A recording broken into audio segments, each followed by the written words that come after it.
Assalamualaikum semua. Saya Nurul Najwa binti Suhaimi, berusia 12 tahun yang bersekolah di Sekolah Kebangsaan Seri Sakap, Simpang 3, Kuala Kurau. Saya tinggal di Taman Desa Aman, Titik Serang, Parit Bunta, Perak. Hobi saya pada masa lapang ialah membaca buku. Berbagai jenis buku cerita yang saya baca. Komedi, sedih, seram dan gembira. Cita-cita saya pada masa hadapan ialah menjadi seorang pensyarah. Sidang penonton, saya ingin mengulas tentang buku cerita yang amat menarik untuk dibaca.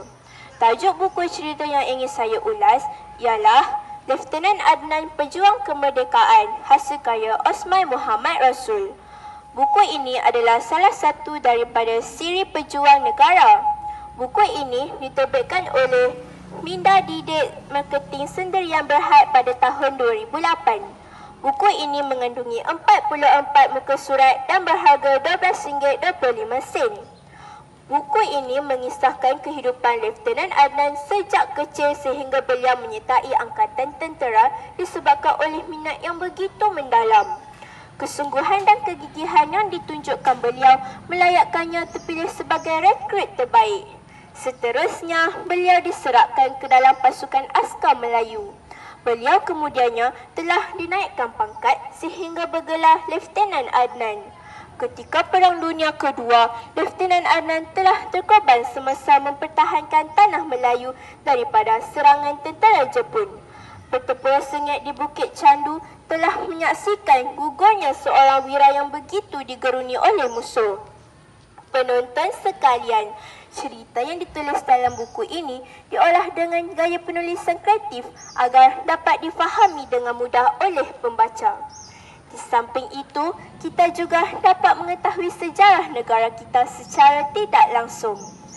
Pembaca juga dapat merasai keperitan perjuangan Lieutenant Adnan bersama rakan sepasukan untuk melawan tentera Jepun melalui bahasa yang mudah disampaikan.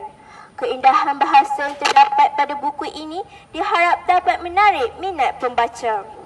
Buku ini sesuai untuk semua peringkat umur. Mesej yang disampaikan syarat dengan pengajaran yang berkaitan dengan pengorbanan dan kesetiaan kepada negara tercinta. Melalui pembacaan buku ini diharap dapat menyemai dan memupuk semangat cintakan negara di kalangan generasi muda. Bagi rakyat negara Malaysia, sememangnya nama Lieutenant Adnan tetap menjadi ingatan sebagai wira tanah air di atas keberaniannya. Beliau telah gugur di medan perang dalam usia yang muda, namun jasanya amat besar kepada negara kita. Semoga Lieutenant Adnan terus dikenang dan menjadi contoh kepada generasi yang akan datang. Saya berharap buku ini dapat memenuhi cita rasa pembaca yang suka kepada cerita-cerita sejarah. Sekian, terima kasih.